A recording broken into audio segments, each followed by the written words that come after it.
Hey guys, it's Ben and Jen here. Woo! There's a number of there's a number of terms in the Pathfinder card game that are associated with how you physically manipulate the cards in your deck or your play area. Get to play with the cards.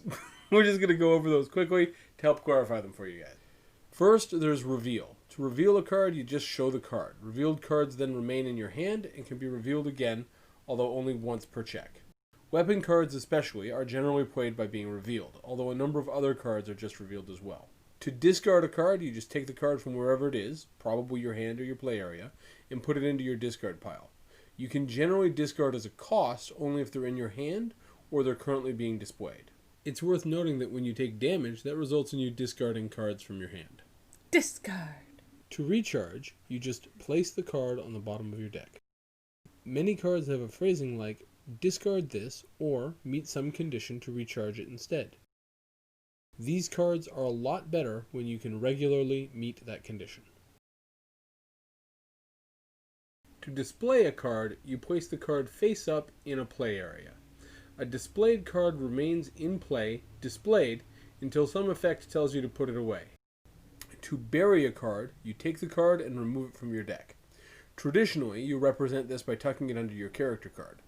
It's still part of your character deck, and you'll add it back in before the next scenario, but you don't have access to it anymore for the current scenario.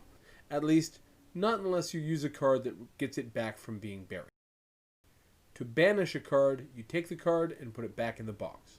You don't have access to it anymore, and in order to have access to the card again, you'll have to encounter it again during play or through one of the traders. Healing magic, like the cure spell, tends to be represented by shuffling random cards from your discard pile back into your deck. We tend to handle the randomizing of the cards by shuffling the discard pile and choosing that many cards out of it. Spell cards are probably worth a special mention. If you use a spell card and you don't have the appropriate arcane or divine trait, you'll probably have to banish it. But if you have arcane or divine, as specified on the spell, you'll either discard it or pass a check to recharge it instead. Shuffling your deck can be strategically important. It gives you a chance to shuffle cards that you've recharged, in other words, they're on the bottom of your deck, so that they're somewhere closer to the top. It can also be inconvenient, as you've managed to set cards on top of your deck, and now you have to shuffle them in. Those are the basic terms for card manipulations in the Pathfinder card game. Thanks a lot, guys. See you next time. There's a number of terms in the Pathfinder card game that are Astonishing. They are.